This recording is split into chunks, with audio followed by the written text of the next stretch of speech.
Bonsoir à tous. À la une de ce journal, l'Union africaine, la CEAC, s'insurge contre une tentative de déstabilisation de la Centrafrique plus de 48 heures après l'élection présidentielle et les élections législatives.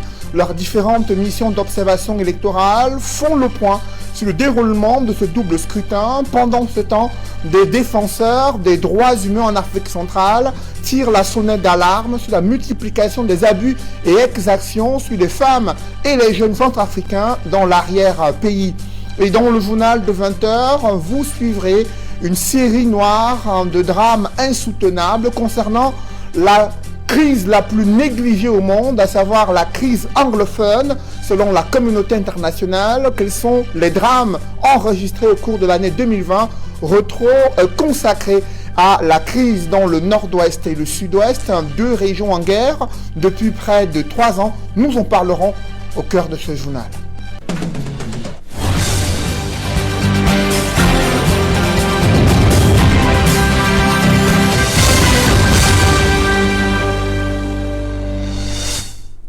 Merci de suivre cette édition complète de l'information sur Equinox Télévision. En Centrafrique, l'Union africaine et la communauté économique des États d'Afrique centrale appellent au dialogue politique après les élections présidentielles et législatives organisées sous haute tension. Les différentes missions d'observation électorale en déplorent l'impact des affrontements armés dans certaines circonscriptions électorales, mais elles adoubent le processus électoral ayant conduit à ce double scrutin présidentiel et législatif. Dans le rapport, elles s'opposent à la guerre et privilégient l'ouverture d'un dialogue politique entre les différents acteurs sociaux et politiques en Centrafrique. D'autres précisions avec Carlos Minoué et Guy Zogo, envoyés spéciaux en Centrafrique.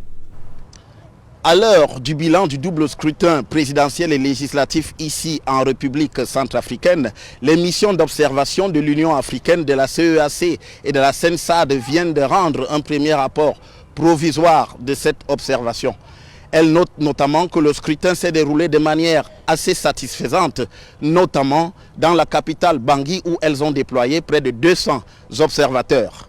À l'intérieur du pays, elle souligne que bien que les groupes armés aient menacé les électeurs, ceux-ci se sont malgré tout rendus dans les urnes pour la tenue de ce scrutin déterminant. Face à la situation sécuritaire qui est donc restée très volatile ici en République centrafricaine, les missions d'observation de l'Union africaine, de la CEAC et de la CENSAD recommandent aux acteurs politiques centrafricains de recourir exclusivement au dialogue et non aux armes pour faire valoir leurs idées dans l'espace politique centrafricain.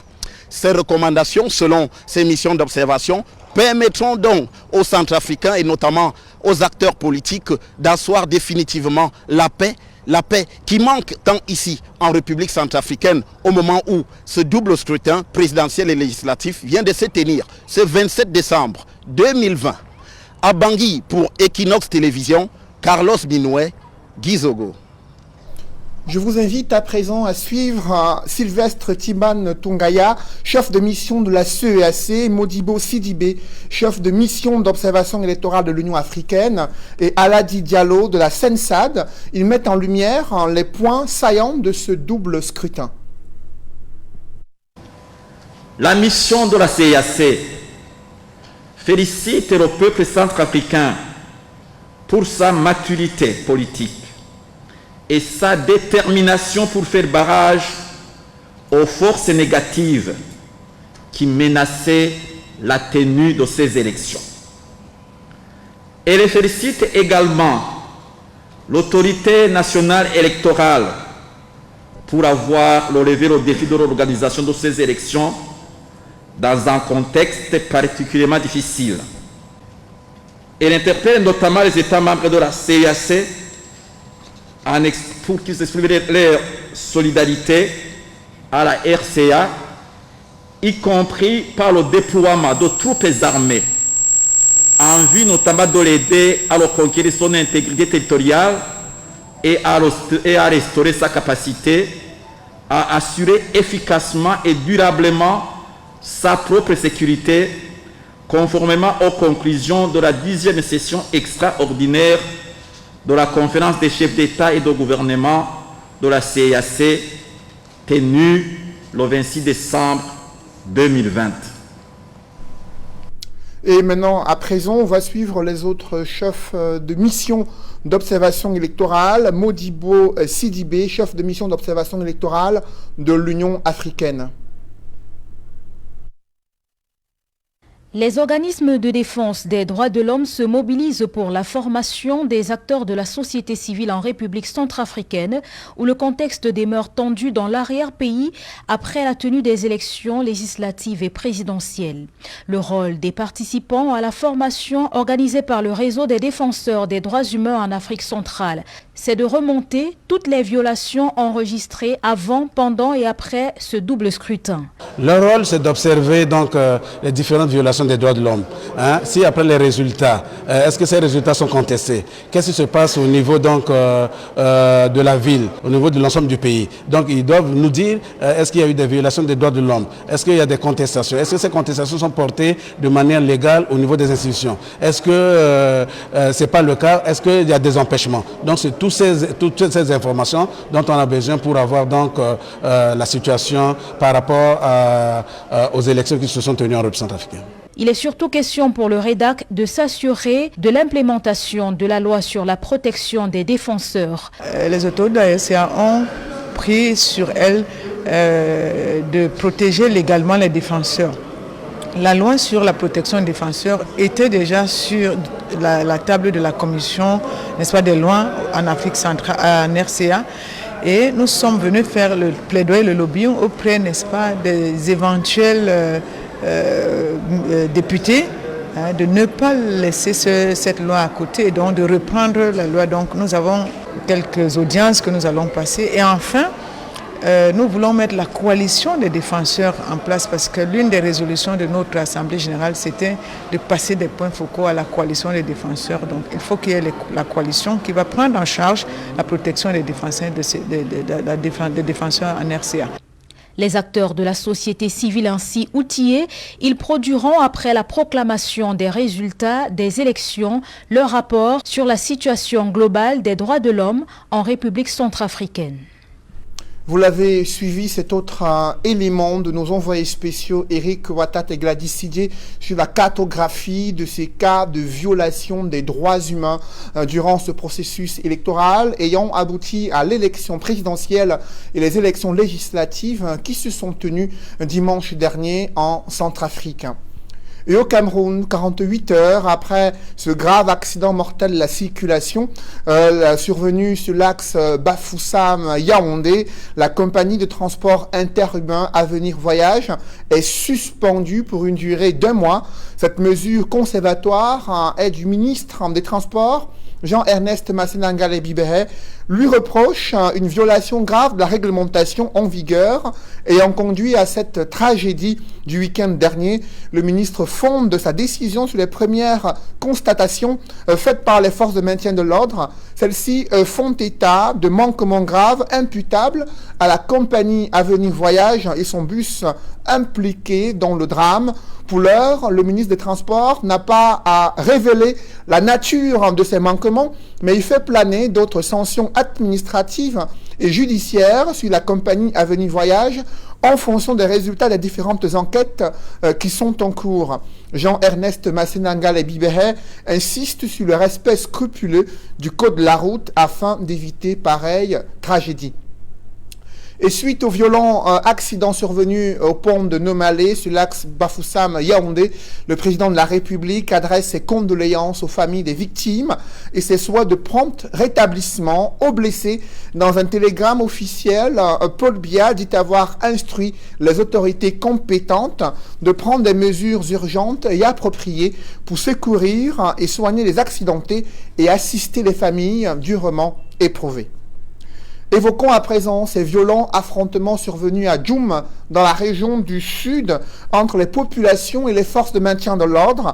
Les populations en colère ont bloqué l'axe Djoum-San-Mélima pour réclamer leur indemnisation bloquée depuis 11 ans. Le bilan fait état d'une quinzaine de blessés. Le récit des faits avec Joseph Abena Abena.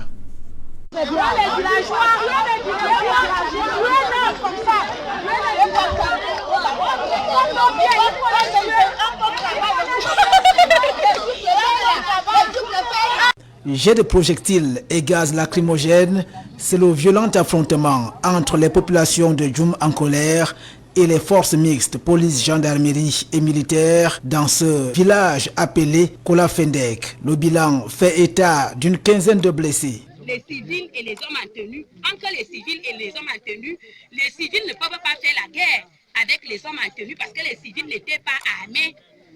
Donc, il y a même beaucoup de blessés. Il y a beaucoup de blessés qu'on a déjà amenés et il y a même d'autres qui sont encore au coma. Les travaux de bitumage du tronçon routier Djoum-Sanmelima sont à la base de ce mouvement d'humeur et notamment les travaux sur le tronçon Dikoula-Djoum long de 40 km sur lequel les populations disent réclamer les indemnisations en vain depuis plus de 11 ans. Si l'intervention du sous-préfet de Djoum a apporté une certaine accalmie, les populations se disent prêtes à redescendre dans la rue si le gouvernement de la République demeure muet à leurs réclamations.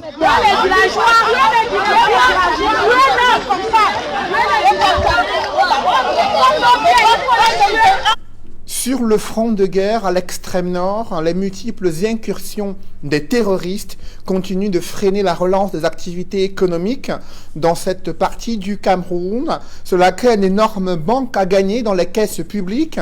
Les services des douanes, les transitaires et autres opérateurs économiques sont impactés négativement. C'est le constat que font Amadou Daïrou et Eric Fopoussi dans ce reportage. D'un côté, le Cameroun et de l'autre, la République fédérale du Nigeria.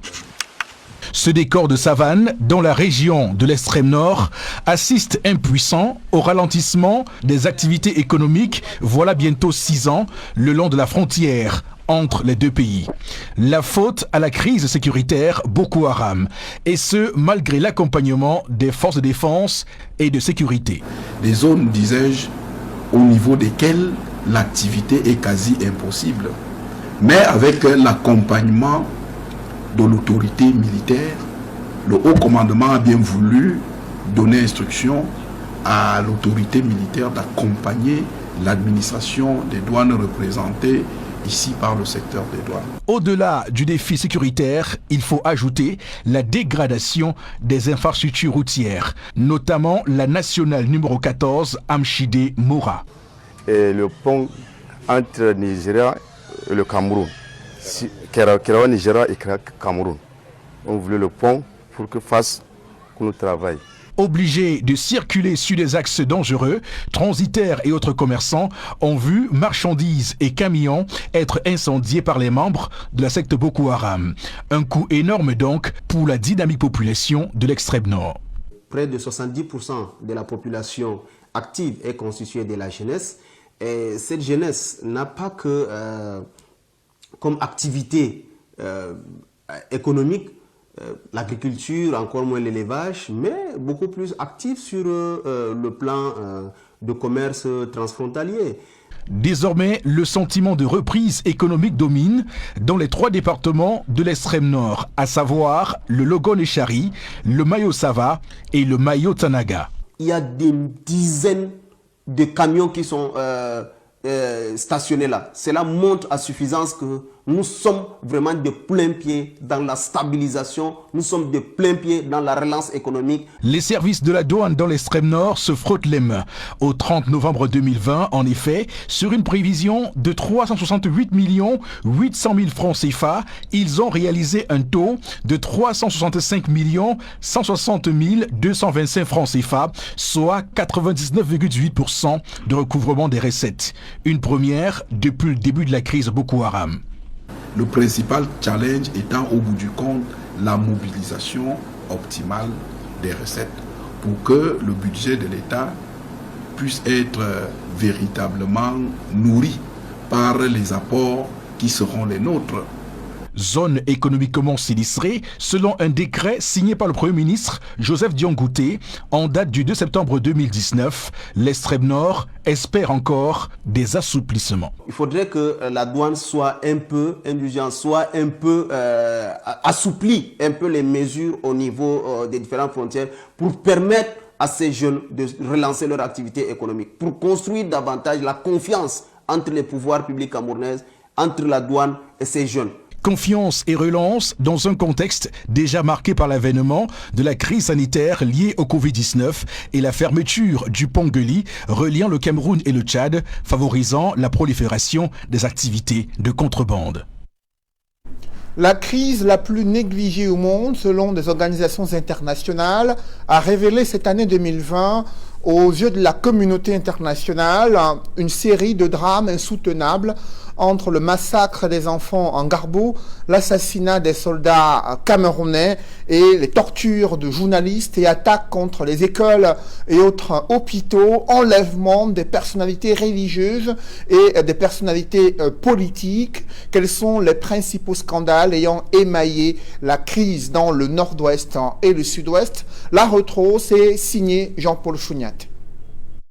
Si l'année 2020 a démarré avec la neutralisation du général séparatiste Chacha, abattu le 25 janvier, la tuerie de Ngarbou, le 14 février, aura été le premier fait saillant de la nouvelle année dans la crise anglophone, avec 23 civils massacrés au village Tumbo, dans le Mbui, département du Dongamantoum.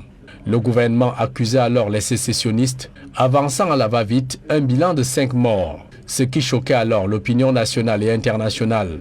Et sous la pression des dénonciations des ONG à l'instar de Center for Human Rights and Democracy in Africa de l'avocat Akbo Bala Congo et Human Rights Watch, une enquête de Paul Biya, le président de la République, tenait plus tard pour auteur des éléments de l'armée camerounaise dont le procès suit son cours au tribunal militaire de Yaoundé.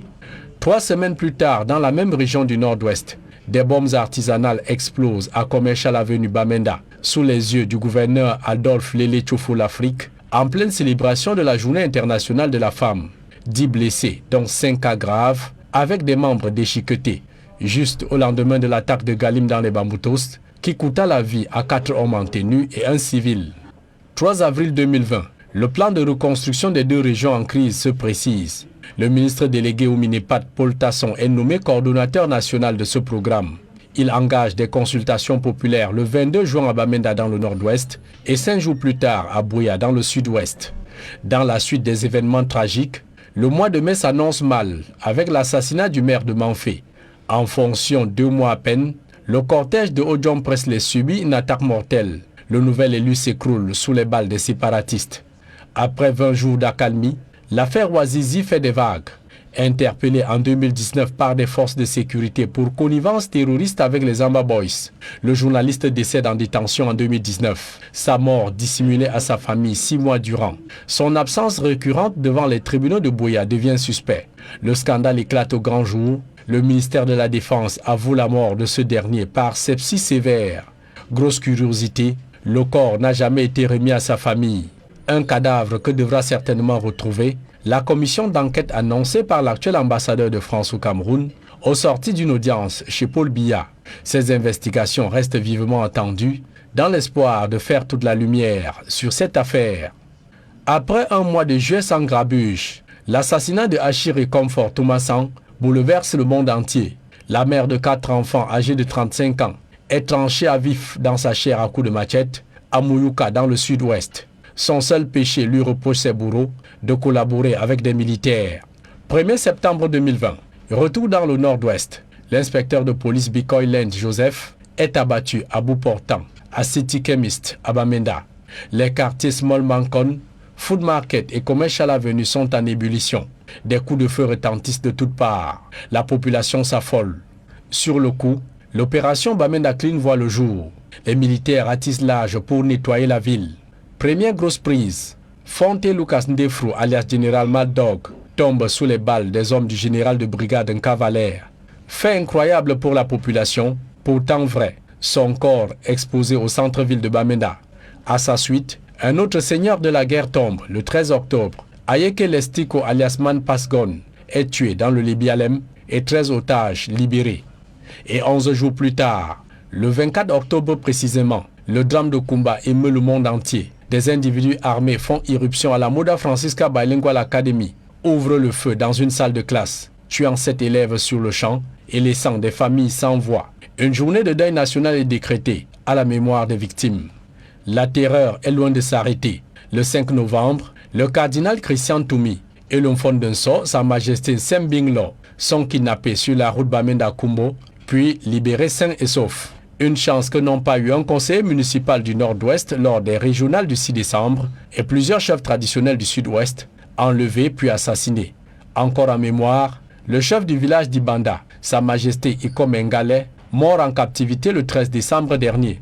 2020, comme les 3 années précédentes, s'en va donc taché de sang d'une crise qui a déjà fait des milliers de morts, des déplacés internes et réfugiés vers le Nigeria. Dans le reste de l'actualité, s'achemine-t-on vers un réajustement des prix du carburant? Le gouvernement envisage de procéder à une uniformisation des prix de certains produits pétroliers et la société civile voit de mauvais œil cette réforme qui pourrait être une tentative de renchérissement des prix des produits pétroliers ayant pour conséquence l'augmentation du prix des transports et un impact social négatif. Des associations de défense des droits des consommateurs s'oppose à cette réforme envisagée par le gouvernement. Autre explication avec Steve Eboulet et Donald Brice Kamgan. La Caisse de stabilisation des prix des hydrocarbures parle d'une volonté d'uniformiser les prix. En clair, fait en sorte que du nord au sud, de l'est à l'ouest, le super, le gasoil ou le pétrole lampant coûtent à peu près la même chose. Pour ce faire, la CSPH propose d'ajouter 7 francs CFA sur les prix en vigueur, confie les organisations de défense des droits des consommateurs ayant participé à une réunion avec l'entreprise le 10 décembre dernier. C'était une information. Vous savez, lorsque habituellement on nous appelle pour une information, c'est déjà une action, c'est même peut-être déjà une décision. Or, nous avons dit que nous devions mener des réflexions là-dessus et qu'on devait se prononcer dans les tout prochains jours. Pour la société civile, il n'est pas question d'envisager une augmentation des prix des produits pétroliers dans ce contexte. Dans un mémorandum adressé au chef de l'État, une vingtaine d'organisations de défense des droits des consommateurs et de syndicats des transporteurs demandent de renoncer au projet d'uniformisation envisagé. Une telle action serait malvenue au vu des situations des crises actuelles, tant sanitaires, Covid-19, que politique, nous avec toutes leurs répercussions sur l'économie nationale et le panier de la ménagère, déjà asphyxié. La société civile rappelle l'augmentation des prix des hydrocarbures en 2008, le renchérissement des prix des transports qui s'en est suivi et la tension sociale consécutive. Les prix des hydrocarbures ont chuté de 55% sur le marché international depuis juin 2014, privant le Cameroun d'une partie de ses recettes pétrolières. Mais pour la société civile, le gouvernement doit aller chercher les ressources dans son train de vie jugé princier. Nous sommes à 25 millions d'habitants, mais on a pratiquement 70 personnalités qui ont rang de milice. Tout cela, ça coûte cher aux contribuables. Il faut réduire véritablement le train de vie de l'État et supprimer certaines institutions budgétivores. Chaque année, on crée des institutions qui n'apportent toujours pas de solutions aux contribuables, aux consommateurs que nous sommes. Si l'augmentation de 7 francs CFA proposée par la CSPH était entérinée, elle entrera en vigueur dès le 1er janvier prochain. Ainsi, le super, qui coûte actuellement entre 630 et 647 francs CFA dans le littoral et 630 à 662 francs CFA dans le centre, devrait coûter 20 francs plus cher et 50 francs pour le pétrole lampant. Un an après la création de la régie du terminal à conteneurs, le port autonome de Douala annonce la mise en place d'une régie en charge du remorquage. Elle doit assurer la continuité du service de remorquage à la suite d'un échec des négociations avec une entreprise française, adjudicataire provisoire pour la concession de cette activité au port autonome de Douala. Parlons à présent de la route qui passe désormais entre Kolesson et Nding dans le département de la Haute-Sanaga, région du centre. Ce tronçon long de 89 km vient d'être ouvert à la circulation. Le ministre des Travaux publics Emmanuel Nganou-Djoumessi a exhorté les maires de Koteng et Nanga et Boko à veiller à l'entretien de cette route.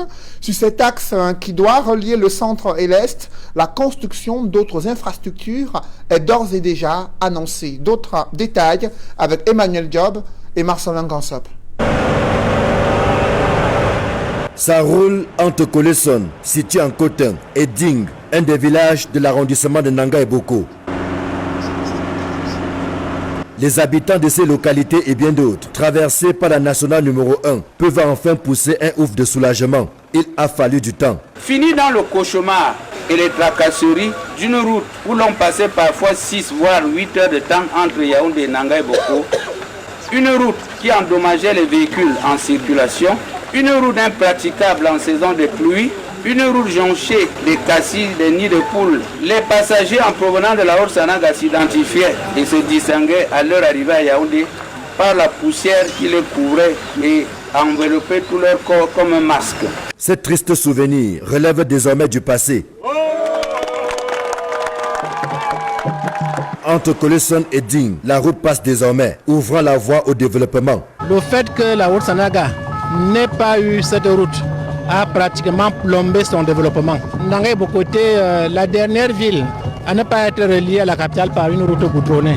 Et vous imaginez un peu en matière de connectivité à quoi sert la route pour les échanges commerciaux, les échanges entre les hommes. Les élites même ont à un certain moment claqué la porte parce que pour investir dans la Haute-Sanaga, c'était la croix et la bannière. Ouf de soulagement pour les populations, mais également pour le gouvernement qui est passé par moult difficultés pour enfin tenir son engagement, celui de sortir cette partie de la Haute-Sanaga du Noir. L'histoire de construction de cet axe routier date quand même. On a parlé des ancêtres et qui attendaient que cette infrastructure routière soit un jour réalisée.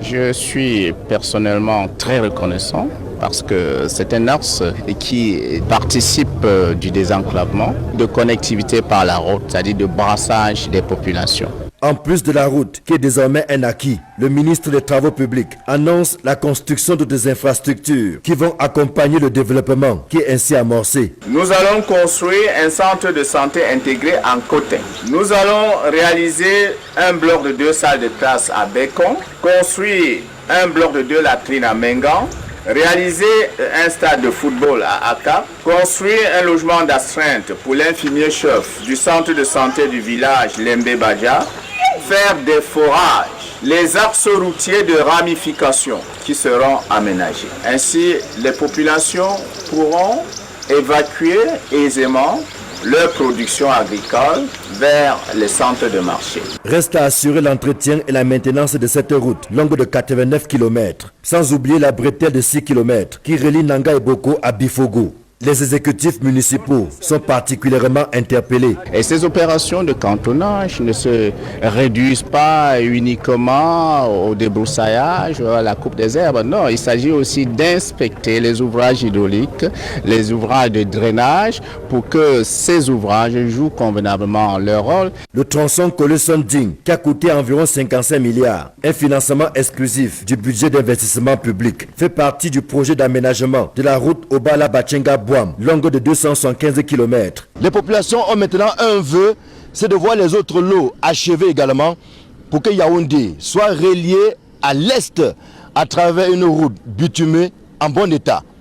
Ici Nanga et Boko, qui est traversé par cette route de la nationale numéro 1. Emmanuel Diop, Marcelin Gansop, Equinox Télévision. Et cette note, Olivier Bibounissac, porte-parole de Maurice Kamto, Alain Foguet, trésorier national du MRC et d'autres militants de cette formation politique passeront le réveillon de Nouvel An en prison après le plaidoyer mené par leurs avocats lors de l'audience d'habeas corpus tenue ce mardi à la Cour d'appel du Centre. Leurs causes ont été mises en délibéré pour le 12 janvier 2021. Décision du juge d'habeas corpus, annonce faite par l'un des avocats, membre du collectif Sylvain Swap, qui assiste sur le plan juridique. Olivier Bibounissac, Alain Foguet et d'autres militants du MRC, ils avaient été arrêtés dans le cadre des manifestations du 22 septembre 2020. Certains d'entre eux n'avaient pas marché et avaient été arrêtés à leur domicile, d'autres devant la résidence du professeur Maurice Kamto à Yaoundé. Cela fait déjà plusieurs mois qu'ils sont placés en détention. Ils passeront le réveillon de Nouvel An en prison. Parlons à présent du conseil municipal de Dibombari, là où le préfet du Mungo remonte les bretelles aux conseillers municipaux sur la violation, selon lui, des textes régissant l'exploitation des carrières. Il accuse également certains conseillers municipaux et d'autres d'être les auteurs de litiges fonciers dans l'arrondissement de Dibombari. Des précisions avec Jacques Molon, Cédric Chouna et Julienne Berthe-Bissaye. S'appuyant sur le récent conflit entre le maire de Njombe-Pindia et les exploitants de carrière de sa municipalité, le préfet du Mungo met en garde les conseillers municipaux de Dibombari sur la violation des textes régissant l'exploitation des carrières, précisant que la municipalité doit se limiter à la collecte des taxes. Veiller au strict respect de la réglementation en matière de la gestion et de l'exploitation des carrières. Dibombari se distingue par les problèmes de carrière. Dibombari n'est pas le seul endroit où il y a des carrières, mais tous les jours, les gens bravent la réglementation pour leurs intérêts égoïstes. Même des zones interdites se voient exploitées. Et on ne décide pas de ce qu'on fait. Nous sommes une république qui a ses lois et ses règlements. Sous anonymat, certains conseillers digèrent mal cette injonction de l'autorité administrative dans un contexte prononcé de transfert de compétences aux collectivités territoriales décentralisées. Décidé d'en finir avec les conseillers municipaux et les rappeler à l'ordre, le préfet du Mungo les accuse d'être les auteurs de litiges fonciers à Dibombari. Des ordres également observés en matière de gestion foncière. Nous sommes certes à quelques encablures du Douala, mais ce n'est pas la raison pour que les litiges et les conflits fonciers fassent leur nid ici, avec la complicité peut-être des conseillers, puisque c'est vous qui représentez votre village. Les mêmes terrains sont vendus à plusieurs personnes, les mêmes terrains font l'objet de transactions d'année en année à différentes personnes, et après, au détriment même de vos progénitures. Essayez de regarder tout cela avec un peu de patriotisme. Au-delà de ces deux problèmes majeurs que tenait à évoquer le préfet Yves Bertrand Diana, la commune de Dibombari se dote d'un budget d'1,158 536 000 francs CFA pour l'année 2021.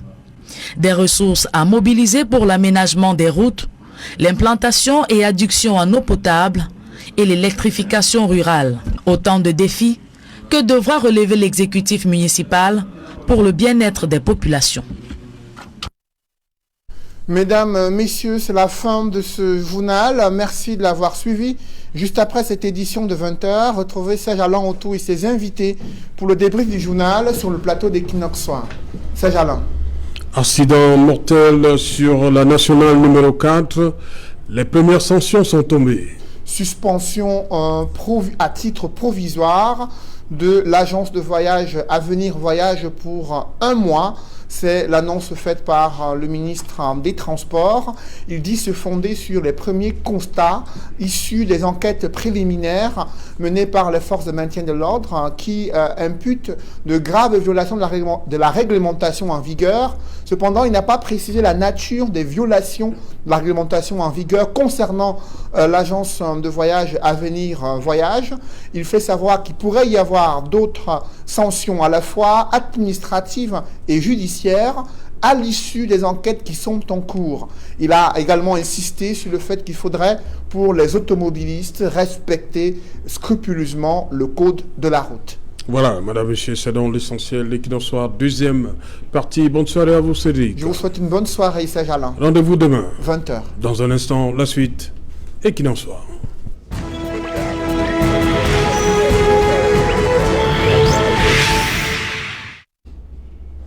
Retour sur le plateau Equinox Soir, deuxième partie. Va Elvis Taillon, 1 mois de suspension, Avenir Voyage. C'est ça? C'est la solution? Well, you know that when you are in a kangaroo system, it has a particular kangaroo system. Yes. Every time kangaroo. Yeah. The system is kangaroo because you know all their actions are counterproductive. Now, when you look at it, selection of who? The governmental actions is counterproductive because we're talking about preventing accidents. Now, coincidentally, I travel regularly. If you look at the accidents that occur, you see they leave the object and they're chasing the shadow. Because this is the first time we are getting agencies being sanctioned, without mentioning names here. And most of the time when they sanction, after that the whole issue dies down. When they sanction, the whole issue dies down. So the question now is, why can't the government not sit to find out but what is happening? Normally we think that in a government that's been in place for close to getting to 40 years, it's supposed to have been looking at the root cause of accidents. Some of them have to do with the meandering nature of the roads. Obviously, you have to understand that if you have a practical regime in place, even though the one in Yaoundé is sleeping, you should be expecting that if you look at the roads, Yaoundé, Bafoussam, Yaoundé, Douala, the road is small. I think you will understand with me. So what they are supposed to put in place is, we cannot make 2-lane roads for the time being. It's possible, Serge. The amount of money those guys in Yaoundé steal every day could permit them get that into a project. But instead of us making roads that are meandering very small, they put the roads open and then build another road in between to separate both sides so that you have a vehicle that is moving this way on one lane and the other one that is moving this way. If they can be borrowing money and putting into commissions that are not working, commissions that are instead redundant, and now they are going to spend another colossal sum of money to the name of regional councils and what we call public independent consultants and all the like. These are budgets such that if Yaoundé was a government reasonable enough, they should have been able to extend these monies so begin to open our roads and begin to make sure we prevent. You will not stop accidents 100%, but you will reduce. Because if you look at Nigeria, with the lanes of road, they don't record the number of accidents we record every day. So how long shall we go every December? And particular periods we get people dying, 70 cities and all the like. And the minister tells us 1 month suspension is enough. It's not even, they are not too serious. They are supposed to ask themselves, what do? We find out the root cause. Is it just reckless driving? We understand search. During this publicity campaign, they come out during December period. What do? They busy collect money. But we are thinking that a serious government, before December, you hold a meeting with all transport agencies and the drivers. You school them on how they should not overwork drivers if they are tired, on how they should have spare drivers and all the like. But they don't do this. They always sit, come when it has happened. I saw them moving there, they say, all institutions, they shut their part. Quelle autre institution? Quelle autre institution? Est-ce que vous êtes membre du gouvernement? Vous êtes sûr qu'ils n'ont pas reçu des instructions? Whether it's instruction or not such, the issue of coming in and singing a song of old institution, when people have died, cannot bring them back to life. We are more interested in putting in place measures that should prevent accidents and not sanctioning. Okay. 1 month sanction. After that, they continues. After 2-3 months, another accident again. 50, 70 dies. Is it helping us? They should all go on leave search. Barista, comme moi, vous avez surtout regardé ces images qui nous venaient de cet axe national numéro 3. Et il semble dire que l'état de la route, pour beaucoup, parce que c'est une route qui avait été, c'est un projet du président Ahidjo qu'on a terminé avec le président Biya au début des années 80. I agree. La route est vieille quand même. Yes, I agree with him that the nature of the road reflects the kind of government we have. That road is a very busy stretch that one would expect that the government should put something better than what we have there. And equally, I wish to draw your attention that the driver contributed to the accident, because once you know that roads are bad, you drive prudently on them. I think the government is to be blamed and the driver equally. And you see, the bad thing is, it is the population again that suffers, because you have mothers, you have parents who are victims in that accident, and their children are left now without anybody to support them. So, Serge, when a government is bad, when a government is negligent, it falls back on its citizens, and it's very unfortunate. Ok. Vincent de Paul, le drame de Dikini Meki, pour vous, c'est qui le responsable? Non, en réalité, le gouvernement est, encore une fois, face à ces contradictions. Parce que lorsqu'on observe la situation, vous ne pouvez pas autoriser des voyages de nuit sans prendre les mesures conservatoires. Il y a une direction de prévention des catastrophes. que se passe-t-il en cas d'accident à 1h, à 2h du matin? Qu'est-ce que l'État a prévu? Est-ce que l'État a les moyens de se déployer en cas d'accident? Il nous revient que l'accident a eu lieu autour de 1h du matin et que ce n'est que vers 3h que les premiers coups de fil ont été passés pour informer les populations de ce qu'il y a eu accident. Et en ce moment, un deuxième accident s'est produit. Donc, nous nous souvenons très bien que l'État, à un moment donné, a suspendu les voyages de nuit. Pour vous, c'est la solution?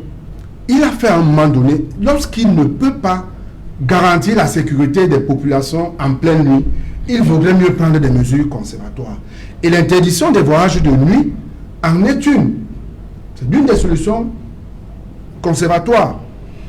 Donc, le gouvernement... Mais c'est la population elle-même qui, à un moment, fait pression pour dire que non, on peut faire voyager la nuit. Pas seulement la population, mais les opérateurs économiques. Voilà. Les opérateurs économiques.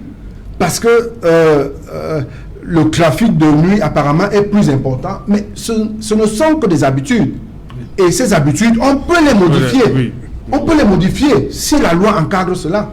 Mais à côté de cela, il y a également les contrôles qui doivent se faire au niveau des agences et non sur la chaussée. Parce qu'au niveau des agences, vous allez voir quelle est la surcharge de travail que les chauffeurs ont. Surtout en cette période de fête. Hein. En cette période de fête, vous allez voir des chauffeurs qui font 3-4 voyages le même jour. Alors, je ne parle pas seulement de cet accident qui s'est produit, mais je parle d'autres agences de voyage dans lesquelles il pourrait également avoir ce genre d'hécatombe.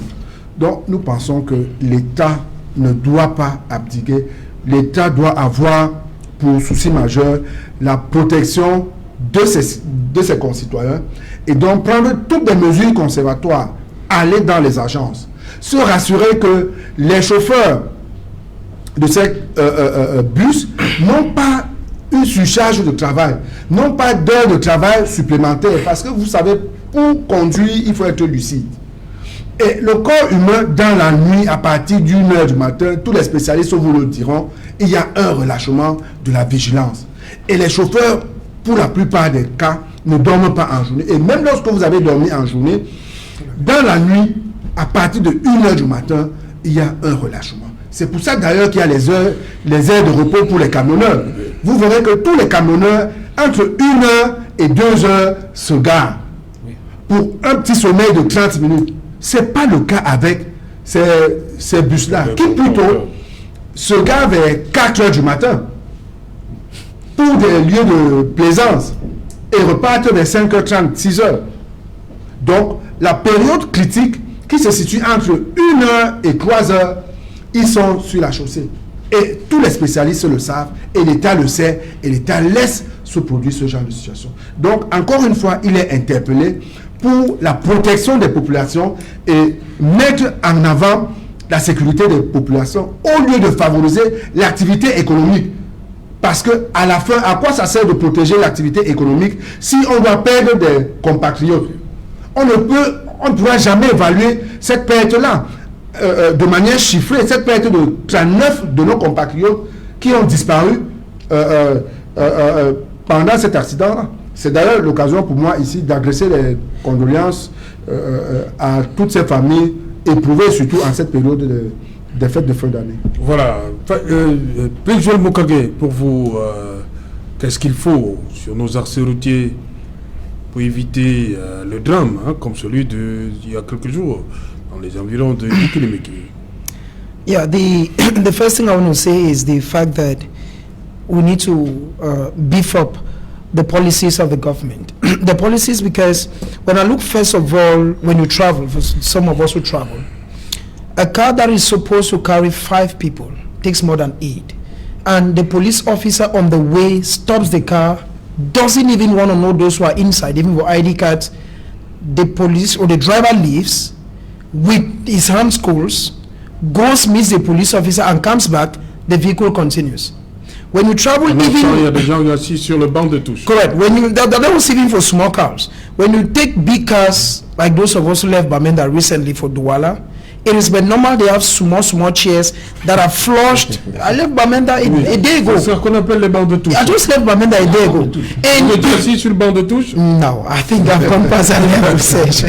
I've gone past that level. And when you want to say it, some of us who even go to the driver and want to like, it's a whole chain. The people know that if they don't do that, they will not survive. Voilà. And even the uniform officers are comfortable because at times, Serge, when you want to even intimidate the driver, I want to show that maybe you know the legal implications of those things and you want to tell them, don't do this. You're doing what the common Englishman will say, you're frying rice. You're not saying anything important because they are very used to.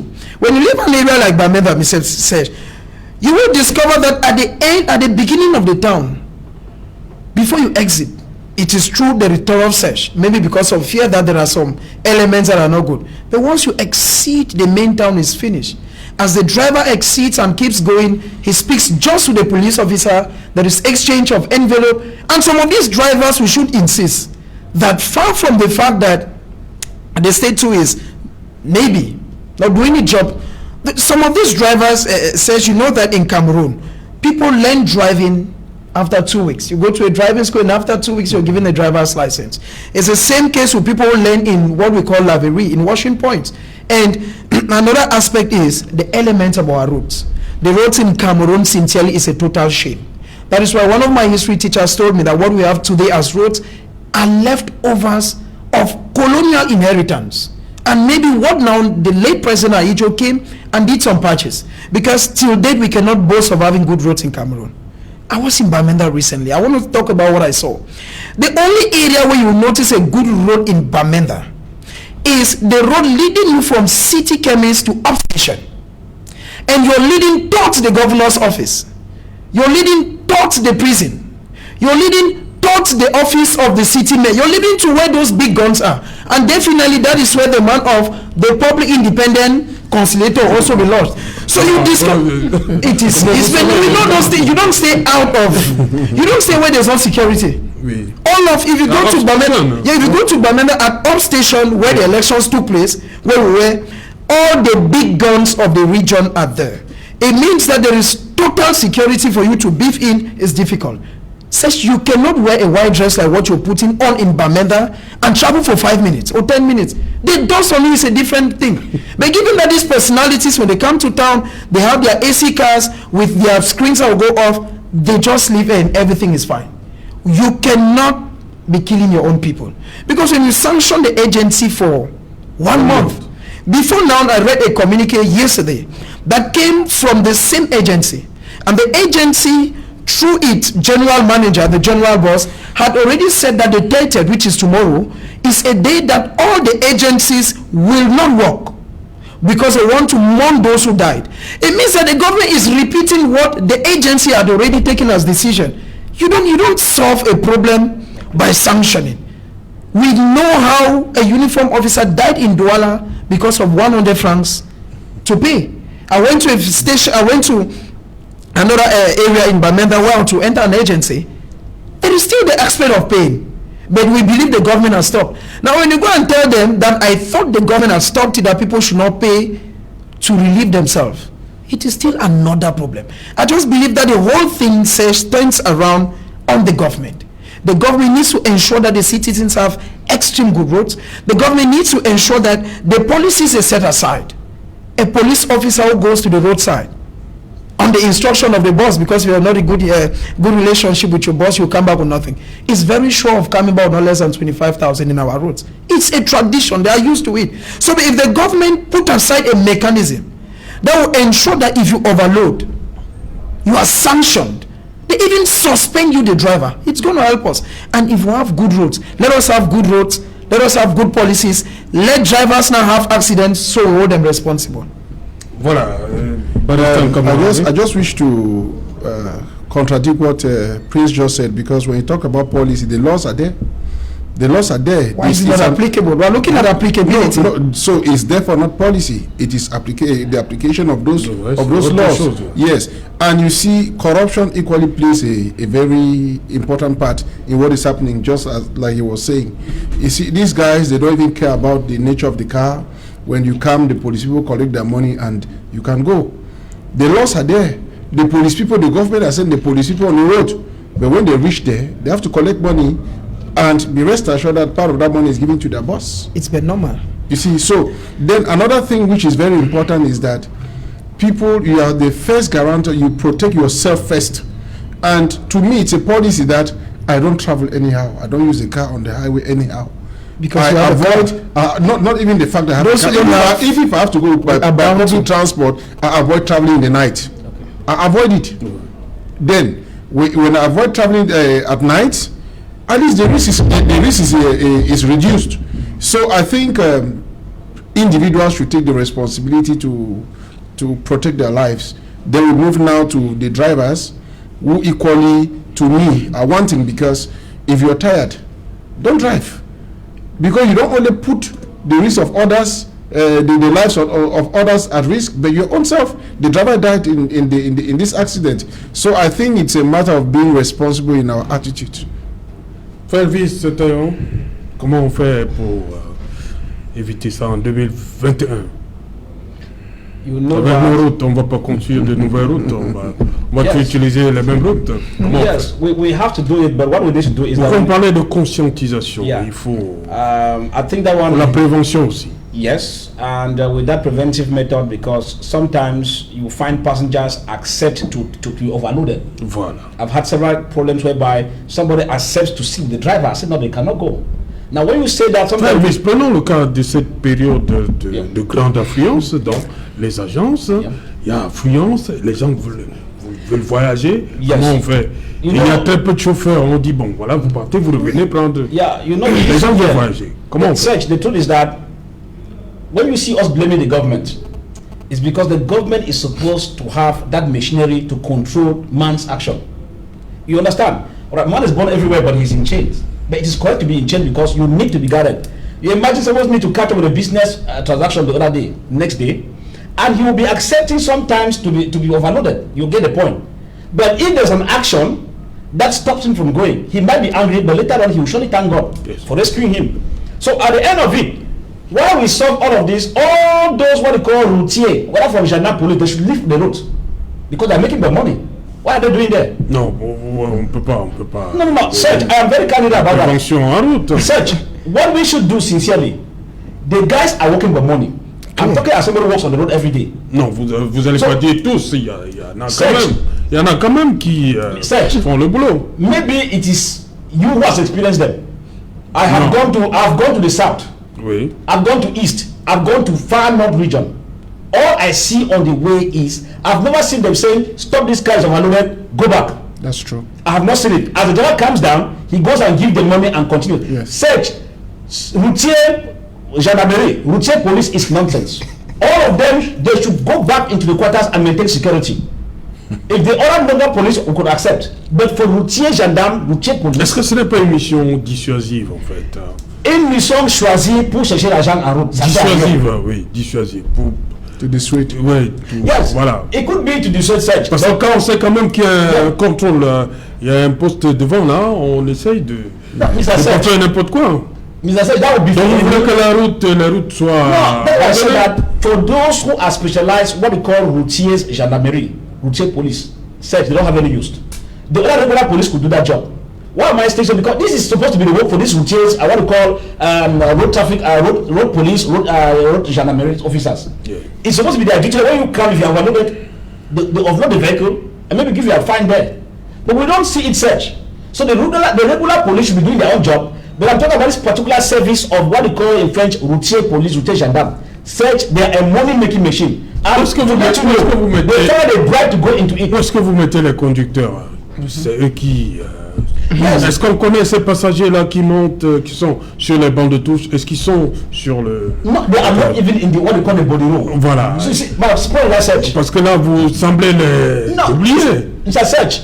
The question is this: if your child is going wayward, and you as a parent, you cannot put him under control, you as an adult, you take the responsibility.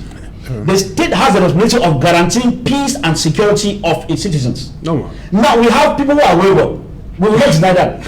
And because the wayward person said, if the state was hitting hard, I was expecting that if you are going to Buea, we should hear 5 buses have been parked by the roadside. Passengers to take another vehicle to continue while they are sent to the various detention centers to pay whatever they're supposed to pay for overloading.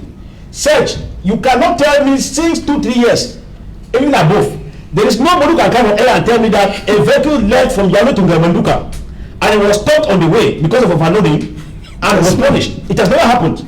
So because these units known as routine police and gendarmerie are for money making, Search, they should infiltrate them into regular gendarmerie police, let them go to the quarters and maintain peace.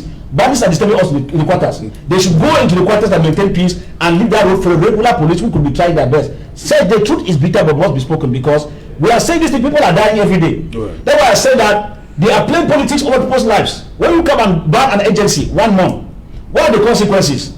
Those who are like doing the normal loading, they will go without jobs. Banditry will increase within that neighborhood. What we call charges. Those, because a company cannot pay you when they are not at work. That's their excuse. A driver who's on 90,000 francs, you need to go arrest. So more crimes will be multiplied. That's why I said that you don't solve a problem by creating a problem. I don't know who told the minister in Yaoundé that when you give 1 month ban, you have solved the problem. That's not the issue. They are supposed to engage in education. If they come to use Search, they should pick up airtimes and Equinox, all the media organs. This program is sponsored by Minister of Transport, educating the people, holding seminars with driver syndicate and all the like. And even the citoyen, what we call the citizens. So they tell you that if you go to a vehicle that's overloaded, don't go into it. And if you are prosecuting a uniform officer, because Search, this is what is happening. Transport Minister has not told us how many people were in that bus. The Joe went and not told how many people were in that bus, because if they were overloaded, we are supposed to hear that because they were overloaded, which checkpoint did they pass?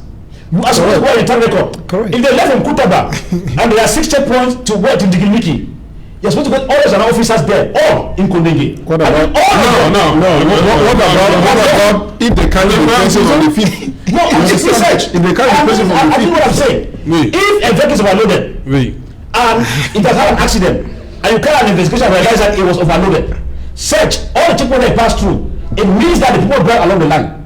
Because else one checkpoint will have demanded that vehicle for punishment. It means that you are supposed to go, if you mean business Search in a serious government system. Which checkpoint did it pass through? Gendarmerie checkpoint in Kutaba, the one in Bafoussam, the one in this place. You get all of them, all under detention for investigation, because they contributed for the death of this people, because it was shown overloaded. If you have proofs that the overloading caused the accident, Search is if you do that for 1 or 2 vehicles, 4 gendarmes are remanded in custody. The next day they are in court, televised by Equinox, and they're very given. I'm sure they will no longer be taking those things for granted. So the state is helping to keep the crimes because they're making money from it. And at the end, they go give you 1 month, 2 months ban. It's not helping us Search. I must admit that. Ok. Vincent de Paul Yédé, pour vous, c'est la solution. Suspendre l'agence. De moi, mesure conservatoire. Oui, c'est une mesure conservatoire, mais je la juge insuffisante. Et tel que je l'ai dit à l'entame de mon propos sur le sujet, je pense que l'État doit prendre ses responsabilités. Il parlait tout à l'heure des surcharges. En réalité, quelle est la sanction en cas de surcharge?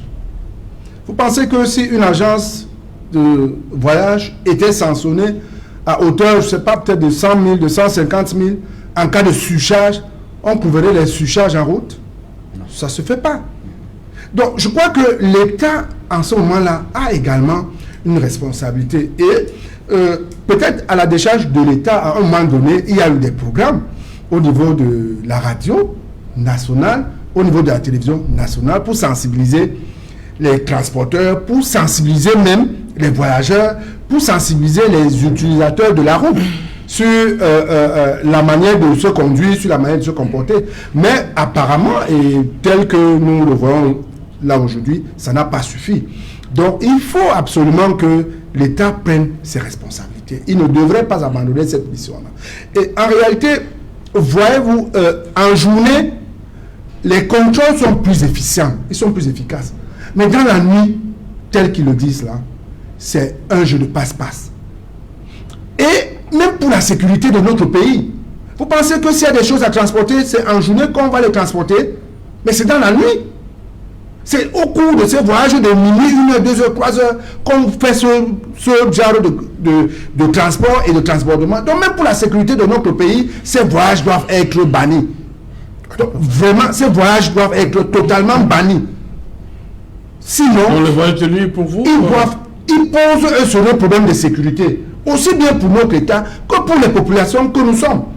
Puisque tel que je vous l'ai dit tantôt, dans la nuit, nous sommes tous exposés. Et l'État n'a pas les moyens d'assurer la sécurité de ceux qui voyagent dans la nuit. L'État n'a pas les moyens de secourir les populations en cas d'accident. L'État n'a pas ces moyens-là. Qu'est-ce qu'il faut faire? Il faut bien qu'il prenne des mesures conservatoires à ce niveau. Okay. No, I seek to differ with his opinion. You know, when you try to solve a problem, don't breach international laws you've signed. Right to movement is an international law. It's a fundamental human right. So you cannot tell somebody that when a superior law says that that person has a right to movement, you tell the person not to walk in the night. No. Traveling in the night is not a bad thing per se. It's just that là, je parle du transport en commun. No, pas du transport en commun. No. L'activité de transport en commun. Sir, moving from one place to the other could be done by transport agencies or private cars. What I'm saying is that in solving this problem, we shouldn't create another problem, because if I am stopped traveling in the night simply because they say the government has said that people should not travel, I can bring an action against the government. It is my fundamental human right. So we shouldn't come with solutions that will easily create us problems. In reality, what is happening is that there's negligence on all the fronts. The police, the people controlling the roads are negligent or corrupt. The drivers are negligent and accomplices to corruption. Then the persons taking the car, I don't know why I'll accept to put myself in a situation where I don't have a comfortable seat because I'm taking we should be able to refuse. First of all, the passengers should be able to refuse that. We are not overloading. It starts from there. So as I said, it is yes, at times you need them begging that I can even sit on the floor. You see, so we should attribute those responsibilities to the people who actually violate them. I think that a majority of us, like Barrister is speaking, he may be speaking as somebody who owns a car and doesn't know those challenges. The first thing I want to tell you, Barrister, is the fact that I was in Bali on Sunday. When you leave, is first of all, I want to tell you why people at times overload. I was in Bali. Now, the driver tells you, I'm taking 3 ahead plus him 4. I said 3 of us, 5 behind. For security reasons, you don't know what can come from where. Your head is very important. As you finish what you went to, no, because people come and sit in Douala maybe and they don't know those things. I was from Bali on Sunday. The driver tells you 3 ahead. Okay, want to show you are at the Carrefour there. If you go to my Facebook page. Attends, est-ce que c'était le dernier, c'était la dernière? See, the issue is not dernier. The issue is not dernier. The issue is. C'est le véhicule qui. La vérité est que même là où tu es, les gars avec qui tu étais sont en train de te dire que là où tu es, moi je suis en train de rentrer. Il te dit même que hier on a tué 2 ici, avant tu en as tué 4. Mais le cas, non, soyons sérieux. Le cas d'espèce n'est pas mal. No, I'm coming. I'm saying that, yes, that's the first aspect. The second aspect is, let us be honest, all of us have businesses. And for some of us, journalists are what we call deadline pressure. You maybe went to Yaoundé for something, and your boss tells you, I need you in the office tomorrow. You don't have a private car that will bring you over. You are bound to overload because you want to get home. No, you are bound to take a cab back. You are not bound to overload. It's a decision. The issue is the issue. What we are saying is this, and what I'm insisting is the fact that when you travel, take a taxi just from here at Rond-Point, that you're going to neighboring Susa, that is not far. Do you know what the drivers do? When the policeman stops you, mais j'étais déjà vu. It means that as you come, that's how it is the law. As you come in the morning, you see the man, and then now the whole day you can be doing it, except the change and a new thing comes up. Merci. Nous sommes arrivés au terme de l'émission. Merci, Prince Joel Mukage. Welcome back. Thank you very much, Sir Shalom. Two special greetings to my Royal Highness Fon Thomas Kimbus at the front of Misaji, and everybody who took time off to watch in Bamenda, especially the General Manager of Group Bell Hotel. Voilà. Merci à vous également, Barrister Kamal Imen. C'est toujours un plaisir d'être ici. Merci. Voilà. the man of Gunuku village, the kangaroo system. Yes, it's my pleasure being here today while calling on the kangaroo system to release our Vice President, Professor Alain Fogué, and even Bobuni Sak and all the other members of the party because it is not good for the image of the country. I think greetings to all those who are watching us as you join us, especially with our crossover night at Kingship Ministry. You know, I'm still at Kingship Ministry with Prophet for Franklin. Okay. So I think we'll be thanking God for the new year. Merci. Merci à vous également, Vincent de Paul Guédé, d'être venu. Merci Serge, je voudrais souhaiter mes vœux les meilleurs à vous déjà et à toute votre équipe. Voilà, merci. Voilà, madame, monsieur, nous sommes arrivés au terme de cette édition Equinoxoir. Bonsoir, Upstation, Bamenda.